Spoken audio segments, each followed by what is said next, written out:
So I said, okay, Steve, I said, I want to completely change the ethos of the consumer division. I said, have a look. And I pointed to the Amiga sitting over in the corner. I said, all that is a piece of plastic with some keys on it. That doesn't tell you or do anything. I said, from now on, I do not want to sell computers, I want to sell dreams. I want to sell what the computer can give you, what it can do for you, how it can change your life. And the best way of doing that is to put a bundle together with lots of colour, lots of excitement, get the latest potential games, but very importantly, you must have productivity software in there as well. You must have a word processor, maybe an art package, so that it justifies the parents spending the money. Because they're all going to say, I'm buying it for my children's education, and we all knew that what we wanted was the games. So that's the whole concept of the Batman pack came up, is that we do not sell computers, we sell dreams. Any more questions? Just on the infamous Batman bundle and how that was really pioneering in terms of marketing back then.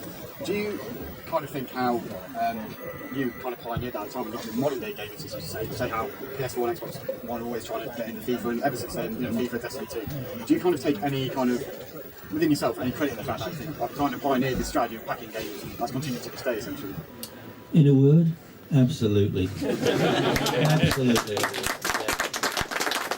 I mean, they all followed. Sega and Nintendo, they all followed with doing packs. And yeah, that's great. I don't mind. I'm proud of it. And why not, But yes, in answer to the question, I absolutely do. I know that we changed history with that. And yes, I'm very proud of it. That's incredible, Dave. What a story. Do you think the Batman pack is maybe your greatest achievement that you did at Commodore? Yeah, I think so. Yeah, I think so. I mean, there was lots of smaller ones that collectively were equal, but that one changed the face of computing, because not long after that, Sega and Nintendo all started copying, all started putting packs together and all this sort of thing. But we were the leaders of the field, and boy, it just worked. It just worked so well. It was incredible. I think it has to be said though that what was started with these bundles and things was a business format that everybody had to follow. Vicky asks, would Amiga have died without the Batman pack? Ooh, well, it's a question I'm not sure I can answer. I think they probably would have done, but the thing that Batman changed the whole dynamics. But I built a good career at Commodore UK, had some very good successes, things like the Batman pack, which changed the world really. It was interesting to see that Sega and Nintendo followed suit, doing packs more or less straight after we did. And I didn't take 10,000 pieces from them. I ended up taking 186,000 pieces, because that's how many 500 Batman packs we sold at Christmas, 12 weeks.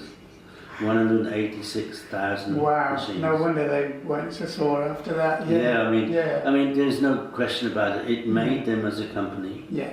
And they've always been extremely grateful to me for that. And I didn't take 10,000 pieces from them. I took 186,000 pieces, because that's how many packs we sold in 12 weeks at Christmas. 186,000 Amiga 500 Batman packs. So you can see why I talk about that, because it changed the whole face of marketing. And if you notice, not long after that, Sega and Nintendo all started putting packs together, but we did it first. I said, right, I want to put a pack together which completely mirrors your marketing and your packaging for the Batman game. And I said, the fact that there is an Amiga in there will be really incidental. But not long after, one of the reasons I'd applied for that job, to be honest, was that because Steve Franklin had come in and I'd made him a hero through the Batman pack and everything. For me, it's like I get treated like a rock star, and to be honest with you, I like that. I like it a lot. Great. And people line up to put a beer on the table. You can't go wrong with that. Fantastic. People know me exactly who I am. Yeah.